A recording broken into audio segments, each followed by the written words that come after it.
একটু বলেন দেখি বিবি খাদিজা কেমন ছিল, একটু তার সম্বন্ধে আমাদেরকে একটু শোনান। আল্লাহর নবী বললেন, ওগো আয়েশা শুনে নাও, তোমরা তো আমার সুখের দিনে এসেছো, আমার ভালোর দিনে এসেছো, কিন্তু বিবি খাদিজা আমার যখন স্ত্রী ছিল তখন আমার বড্ড দুর্দিন ছিল। আমি যখন নবুয়ত পেয়েছি, নবুয়ত পাওয়ার পরে যখন দিনের দাওয়াতে বের হতাম তখন আবু জেহেল, আবু লাহাব, উতবা সাহেবা আমাকে কষ্ট দিত, আমার গায়ে থুতু নিক্ষেপ করত, আমার গায়ে পাথর ছুঁড়ে মারত, কখনো তীর ধনুক দিয়ে আমাকে আঘাত করত, আমি কখনো বা রক্তাক্ত হয়ে যেতাম। আমি গভীর দিনের বেলায় যখন দাওয়াত দিতে পারতাম না, রাতের অন্ধকারে বের হতাম আর দাওয়াত দিয়ে বেড়াতাম, যখন গভীর রাতে বাড়িতে ফিরতাম এসে ডাক দিতাম খাদিজা, আর অমনি ঘরের দরজাটা খুলে যেত। আমি একদিন জিজ্ঞাসা করলাম, ও খাদিজা কতদিন আসলাম, কতবার আসলাম, কত গভীর রাতে আসলাম, কোনদিন একবার ডাক দিয়েছি, কোনদিন দুইবার লাগে নাই, দুইবার কোনদিন ডাক দিতে হয় নাই, ওগো খাদিজা বলো দেখি তুমি কি ঘুমাও না? বিবি খাদিজা জবাব দিয়ে বলল, ওগো নবী গো, আপনি যখন দিনের দাওয়াতে থাকেন, আপনি যখন কোরআনের দাওয়াতে থাকেন গো, বাতিল আপনার দিকে চোখ মোটা মোটা করে তাকায়, কখন আপনাকে ধরে নিয়ে যায়, কখন আপনাকে মারে, কখন আপনাকে কারারুদ্ধ করে, কখন আপনাকে ফাঁসিতে ঝুলায়, এই ভয়ে থাকি আমি কি করে বালিশে মাথা রেখে ঘুমাবো। এই জন্য যতক্ষণ পর্যন্ত আপনি বাড়িতে আসেন না ততক্ষণ পর্যন্ত আমি দরজায় দাঁড়িয়ে দাঁড়িয়ে পিঠ লাগায়া লাগায়া ঘুমাই। ওগো আমার ভাইরা, এই ভালোবাসা ছিল আল্লাহর রাসূলের প্রতি বিবি খাদিজার। প্রতিদিন যারা হেরা পর্বতের গুহায় যারা উঠেছেন তারা জানেন, হেরা পর্বতের গুহায় উঠেছেন যারা হজ করেছে, হজ করেছেন কয়জন? উমরা হজ। হেরা পর্বত দেখেছেন কিনা? হেরা পর্বতের চূড়ায় অনেক বয়স্ক মানুষ উঠতে ভয় পায়। আমি গতবার উমরায় যে উঠেছিলাম কিন্তু এবার যে উঠি নাই, কারণ অনেক কষ্ট হয় উঠতে। এই হেরা পর্বতে আল্লাহর নবীর স্ত্রী প্রতিদিন দিনে 2বার 3বার করে খাবার নিয়ে যেতেন। কেমন করে উঠতো, কত কষ্ট করে উঠতো। একদিন ফেরেশতা জিব্রাইল বললেন, ওগো নবী আমার যাওয়ার সময় হয়ে গেছে, আমি আর এখানে থাকবো না, কারণ আমি দেখতে পাচ্ছি ওই যে দূর থেকে বিবি খাদিজা আপনার জন্য খাবার নিয়ে আসছে।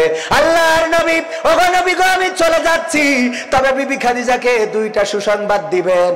একটা হলো আমি বলবেন, ওগো বিবি খাদিজা ফেরেশতা জিব্রাইল আজকে তোমাকে সালাম বলেছে, আর বলবেন স্বয়ং আল্লাহ রাব্বুল আলামিন খাদিজাকে সালাম জানিয়েছে।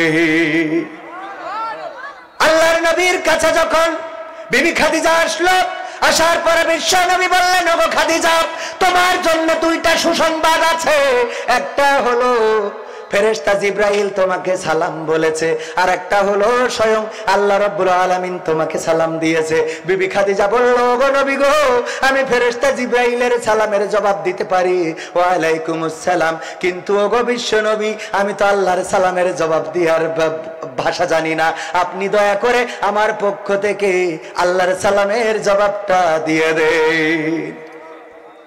আমার ভাইরা, ওগো আমার মায়েরা, যারা স্বামীর প্রতি সুবিচার করেন না, স্বামীকে সম্মান করেন না, স্বামীকে ইজ্জত দেন না, স্বামীকে সম্মান দেন না, স্বামীর সাথে দুর্ব্যবহার করেন, আর শ্বশুর বাড়ি মানে বাপের বাড়ি গেলে হাতির 5 পা হয়, এমন মেয়ে আছে না নাই? বাপের বাড়ি গেলে যেন লিডার বাড়ি এসেছে গো, আর জামাই থাকে খুব বেকায়দায়, আর ঘর জামাই থাকলে তো কথা নেই, নির্যাতনের শেষ নেই। আমার বিশ্ব নবীর আদর্শ থেকে শিখে নাও কেমন করে স্বামীর প্রতি ইনসাফ করতে হবে, স্বামীর অধিকার নিশ্চিত করতে হবে। একদিন আম্মা আয়েশা রাদিয়াল্লাহু তাআলা আনহা বিশ্ব নবীকে গোসল করাচ্ছেন, আল্লাহর নবীর মাথায় পানি ঢেলেছেন, পানি গড়িয়ে যাচ্ছে, আল্লাহর নবী পানিতে রক্তের মতো দেখতে পেলেন। বিশ্ব নবী বললেন, ওগো আয়েশা আমি পানিতে রক্তের মতো কি যেন দেখছি।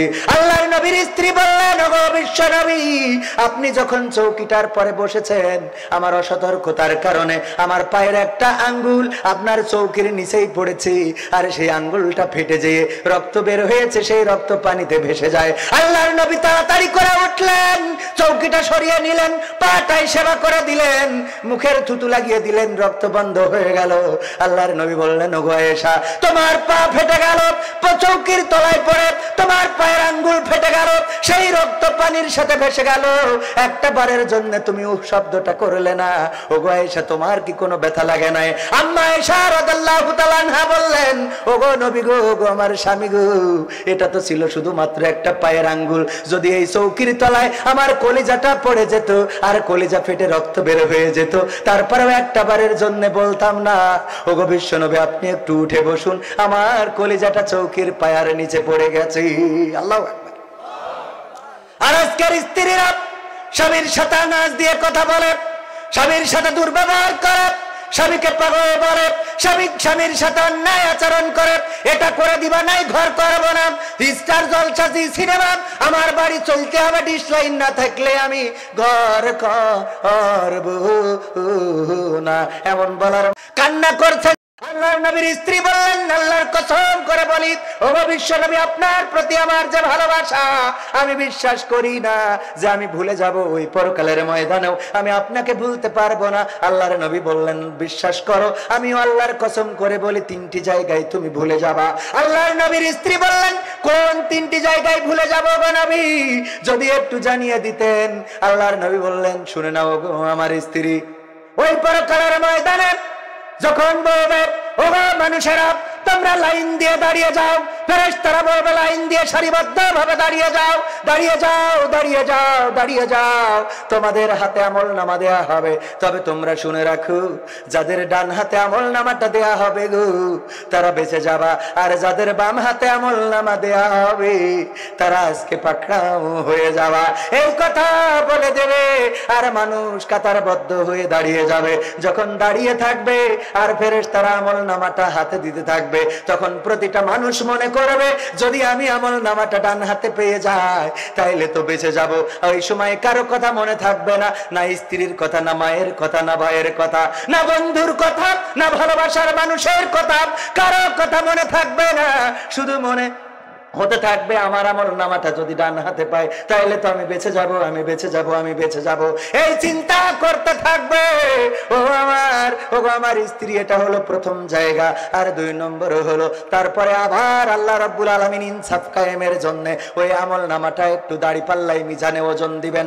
দাড়িপাল্লায় ওজন করার সময় যখন আমলনামা নেক এবং বদ আমলনামা দুইটা যখন 2 পাল্লাতে দেয়া হবে, তখন প্রতিটা মানুষ ওই কাঁটাটার দিকে তাকিয়ে থাকবে, কারণ ফেরেশতারা তার আগেই বলে দেবে, ওগো মানুষেরা শুনে নাও, যদি তোমাদের দাড়িপাল্লার ডান দিকটা ভারী হয়ে যায় তাইলে তোমরা কঠিন জাহান্নামের আযাব থেকে বেঁচে যাবা, আর যদি বাম দিকটা ভারী হয়ে যায় তাইলে তোমরা জাহান্নামে চলে যাবা।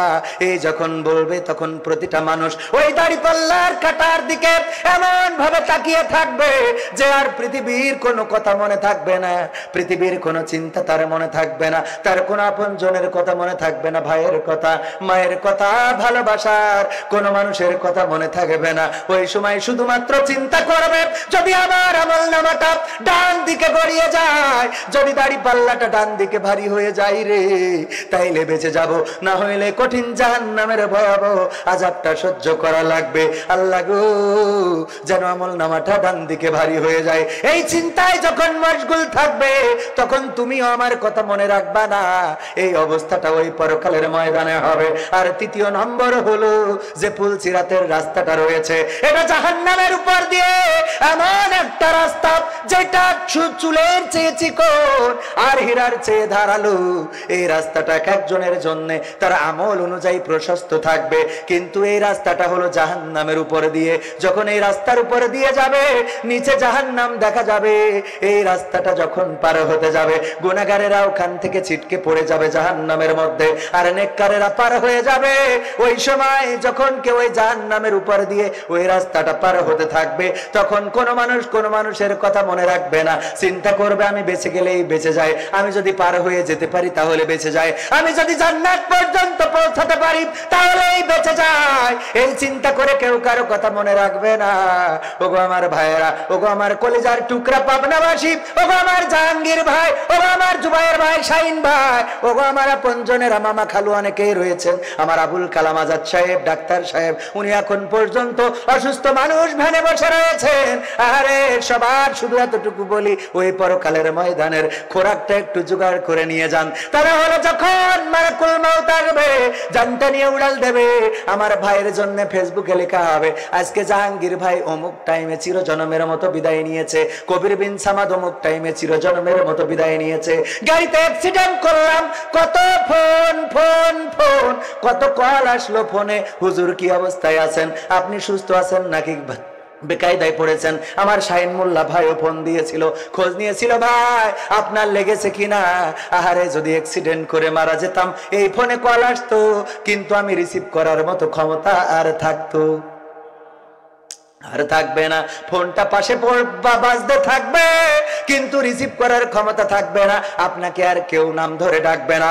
বলবে লাশটা কোথায় নিয়ে আসো, লাশের জন্য নতুন কাফনের কাপড়টা কেনা হবে, কোন দোকানের কাফনের কাপড়টা আপনার জন্য রেডি হয়ে আছে।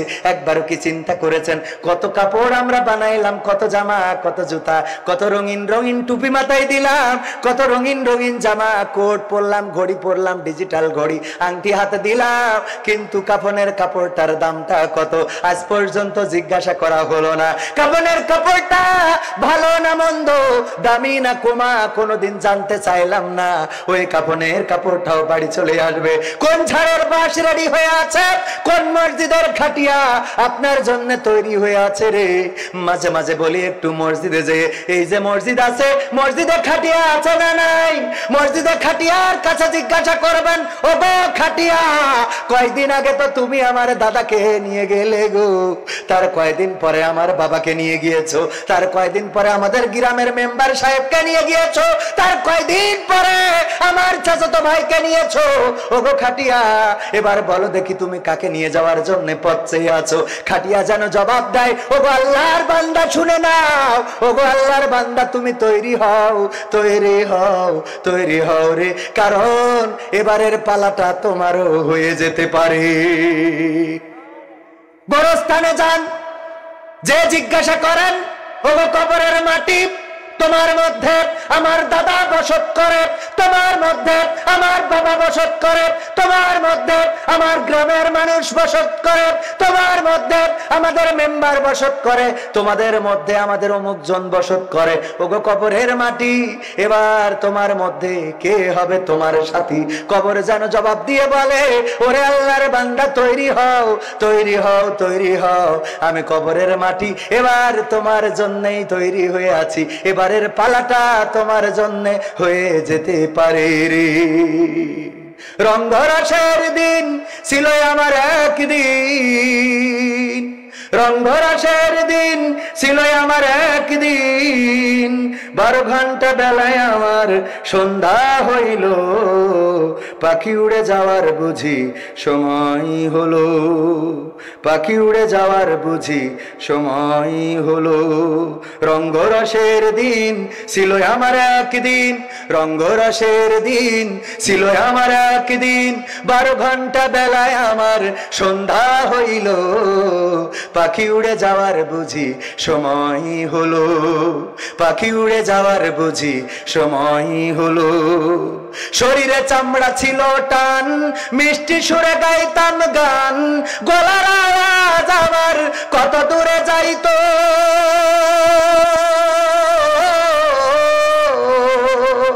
শরীরে চামড়া ছিল টান, মিষ্টি সুরে গাইতাম গান, গলার আওয়াজ আমার কত দূরে যাইতো। পাইকা গেল মাথার চুল, কথা বলতে পড়ে ভুল, পাইকা গেল মাথার চুল, কথা বলতে পড়ে ভুল, চোখে দেখি গন্ডগোল, দন্ত নড়িল, পাখি উড়ে যাওয়ার বুঝি সময় হলো, পাখি উড়ে যাওয়ার বুঝি সময় হলো। ঘন ঘন আসে দম, কানেতে শুনি কম, পিছে পিছে জাম আমার ঘুরতে লাগিল, ঘন ঘন আসে দম, কানেতে শুনি কম, পিছে পিছে জাম আমার ঘুরতে লাগিল। হীন খাটো হয়ে আসছে পাও, হীন হলো সর্বদাও, খাটো হয়ে আসছে পাও, হীন হলো সর্বদাও, ভাবে বুঝি সময় আমার ফুরিয়ে এলো, পাখি উড়ে যাওয়ার বুঝি সময় হলো, পাখি উড়ে যাওয়ার বুঝি সময় হলো। এত সুন্দর পরিপাটি খাঁচায় আমার ছিল খাটি, দিনে দিনে খাঁচায় আমার জং ধরিল। এত সুন্দর পরিপাটি খাঁচায় আমার ছিল খাটি, দিনে দিনে খাঁচায় আমার জং ধরিল। পুরাতন খাঁচাতে পাখি করে শুধু ডাকা ডাকি, পুরাতন খাঁচাতে পাখি করে শুধু ডাকা ডাকি, একদিন আমায় দিয়া ফাঁকি উড়িয়া যাইব, পাখি উড়ে যাওয়ার বুঝি সময় হলো, পাখি উড়ে যাওয়ার বুঝি সময় হলো। রঙ্গরসের দিন ছিল আমার একদিন, রঙ্গরসের দিন ছিল আমার একদিন, 12 ঘন্টা বেলায় আমার সন্ধ্যা হইল, পাখি উড়ে যাওয়ার বুঝি সময় হলো, পাখি উড়ে যাওয়ার বুঝি সময় হলো, পাখি উড়ে যাওয়ার বুঝি সময় হলো। এই সময় আসবে না, একদম শেষ প্রান্তে চলে এসেছি। আর একটুখানি কথা, সেই কথাটা হলো আমার ভাইরা, আমি যেই কথা বলছিলাম, আলেম ওলামা যদি হক কথা বলে তাইলে তার উপরে নির্যাতন চলে, চলে না? চলে না, তার উপরে নির্যাতন চলে। অথচ এই ব্যক্তি যখন মারা যায় তখন আবার আলেমের দরকার হয় রে। আরে আলেম যে বলে কি গো, কিছু আবার ওই যে ডাল খাওয়া, মিষ্টি খাওয়া, মাল খাওয়া আছে, ওরা ডাইরেক্ট জান্নাতে রেখে আসে, আছে না নাই?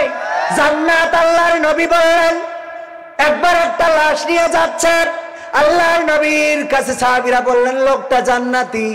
আল্লাহর নবী বললেন জান্নাত কি তোমাদের অধীনে নাকি? জান্নাত তো তোমাদের অধীনে না, তোমরা কাউকে জান্নাতি অথবা জাহান্নামী বলতে পারো? বলা যাবে? বলা যাবে না। আমরা কাউকে জান্নাতের সার্টিফিকেট দিতে পারি না, কাউকে জাহান্নামের সার্টিফিকেট দিতে পারি। আল্লাহ চাইলে যাকে ইচ্ছা তাকে ক্ষমা করবেন, আর যাকে ইচ্ছা তাকে পাকড়াও করবেন।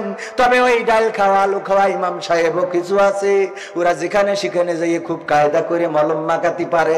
আর যেয়ে যখন ইসলামের আন্দোলনের বিরুদ্ধে কথা বলল, কোরআনের বিরুদ্ধে কথা বলল, মাহফিলের বিরুদ্ধে কথা বলল, মসজিদের বিরুদ্ধে কথা বলল, দাড়িওয়ালা টুপিওয়ালাদের বিরুদ্ধে কথা বলল, নবীর সুন্নতের বিরুদ্ধে কথা বলল, আবার এই লোক যখন মারা যায় তখন হুজুরি ডেকে নিয়ে যায়,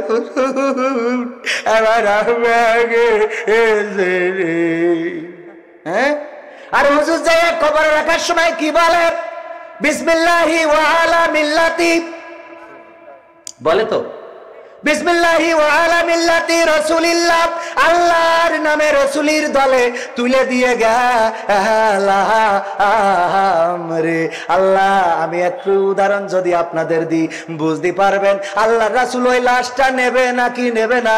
আমার জাহাঙ্গীর ভাই বললাম, ভাই আমার তো বড় অভাব যাচ্ছে, আপনার তো টাকা পয়সার অভাব নেই, আবার মাহফিল এমপির পিএ চাইলো তাও 1.5 লাখ টাকা দিয়ে গেছে, যদি একটু পারা যায় আবার একটু সহযোগিতা করেন। কি হয়েছে? আমার একটা বাচ্চা ঠিক মতো দুধ পায় না, একটা গাই গরু কিনবো, টাকাও নাই, যদি আপনি একটা গাই গরু পুষানি দিতেন গো রে তাইলে একটু ভালো হইতো। জাহাঙ্গীর ভাই বলছে, তোমার যে গাই গরু পুষানি দেবো, তুমি তো ওয়াজ করি বেড়াও, গরুর খাওয়াবা কখন? আমি বলছি বড় ছেলেটা খাওয়ানোর মতো হয়েছে, ও খাওয়ানো বলছে সানি কাটবে কি ডাব। আমি বললাম আমার বাড়ি একটা কাজের লোক আছে, সে কেটে দিবানে। বলছে ঘাস কাটবে কি? আমি বললাম ঘাস কাটতে না পারি, আমি খোল কিনেতে মাখাই দিবানে, ভুসি মাখাই দিবানে। বলছে মশারি কই? আমি বললাম মশারি কেনার টাকা নেই ঠিক, কিন্তু কয়েল তো কিনতে পারবো, কয়েল ধরাই দিবানে। বলছে তুমি পুষতে পারবা না। তার মানে কি? দিবি লয়, দিবি লয়, ও দিবি লয়। এই জন্যে এবার আমি বললাম অসুবিধা নেই, দেবেন যখন না বুঝতে পারিছি। কাল বৈশাখী মাস, বৈশাখ, আকাশে মেঘ করেছে উত্তর গগনে, হঠাৎ করে দুমদাম গুমদাম শুরু হয়ে গেছে। জাহাঙ্গীর ভাই বইলির পরে একটা দাম করে পড়েছে, পড়ার পরে সকালবেলা যেয়ে দেখে বেকায়দা। এবার ডাকছে কবির বিন সামাদ ভাই, কবির বিন সামাদ। আমার ডাকতেছেন? তোমার ডাকতেছি, গরু নিতে চাইলে নিবা নাকি? তাই বলছি তা তো দিলে নিতাম, কারণ আমার বড্ড অভাব, একটা গাই গরু হলি তো ভালোই হতো রে। বলছে তাহলে লোকজন ডেকে নিয়ে আসো, জুবাইয়ের শাহিন মাইন তোমার যারা আছে ওকে ডেকে নিয়ে আসো, গরুটা নিয়ে যাও। আমি বলছি শাহিন ভাই ধরবে কি? ওরই তো ধরে নিয়ে যায়। তাই আমার শাহিন ভাই ধরতে পারবে না, তার ডাকার দরকার নেই। জুবাইর ভাইয়ের নাই ডাকলাম, আর একজনের নাই ডাকলাম, ইমাম সাহেবের নাই ডাকলাম, তার ডাকবো কেন? আপনিও ভালো মানুষ, আমিও একেবারে খারাপ না। বলছে একা নিয়ে যেতে পারবা না তো? আমি বলছি কেন? গাই গরু দড়ি টেনে নিয়ে চলে যাবো। বলছে এইসব গইলি দেখো নিয়ে যেতে পারো কিনা। আমি বললাম দেখেন আপনি যদি দেন তাহলে কোনো অসুবিধা নেই। বলছে দেখো গইলি শুয়ে আছে, যাইয়ে দেখি 4 হাত পায়ে একদিকে। আমি বললাম ভাই এ 4 হাত পায়ে একদিকে কি অবস্থা? বলছে কেন, কি দেখলে? আমি বলছি এই যে দেখছি যে কোনো লেজে কোনো নেটওয়ার্ক নেই, তার মানে মাসি বসছে তা তাড়াচ্ছে না, টাওয়ার পাচ্ছে না। টাওয়ার না ফেলে তাড়াবে কি করে? টাওয়ার পাচ্ছে না, এই জন্যে আহারে লেজে কোনো নেটওয়ার্ক নেই। ফুসফুসেও তো মনে হচ্ছে করোনায় চুপসে দিয়েছে, কোনো নিঃশ্বাস নিচ্ছে না। আরে কি গরু কি মরি গেছ নাকি? বলছে মরি গেছ বললেই তো তোমার ডাকছি। এই জন্যই তো বললাম শাহিন জুবাইর তোমার খালু মামা যারা আছে ডেকে নিয়ে আসো, ধরিতে খেয়ার বাগানে থেকে আসতে হবে। আমি বলছি পাগল পাইছেন না? জ্যান্ত থাকতে সালাম, কত কাহিনী যে এ করা যাবে না, তা করা যাবে না, ওই করা যাবে না, এই করা যাবে না, খাওয়াতে পারবে না, কয়েল নেই, মশারি নেই। এখন মরি গেছে, এখন কোন জন নাও ঘাড়ে করে ধরিতে আসো, পাকামো পাইছাও। শাহিন ভাই তো ধরবাই না, আর আমি তো ধারের কাছেই যাব না। কারণ এই মরা গরু এখন কেন সাফ করব? যখন গরুটার দরকার ছিল তখন তো দেওয়া নাই। তেমনি ভাবে ওগো আমার ভাইয়েরা, ওগো আল্লাহর বান্দারা, দুনিয়ার পরে যারা কোরআনের বাইরে দল করবে, ইসলামের বাইরে দল করবে, আল্লাহ তার রাসূলের বাইরে দল করবে, মারা যাওয়ার পরে যদি বলে বিসমিল্লাহি ওয়া আলা মিল্লাতি রাসূলিল্লাহ, আমার রাসূল বলে ওই মরা গরু আমি কান্ধে নহবো না রে। বোঝা গেছে?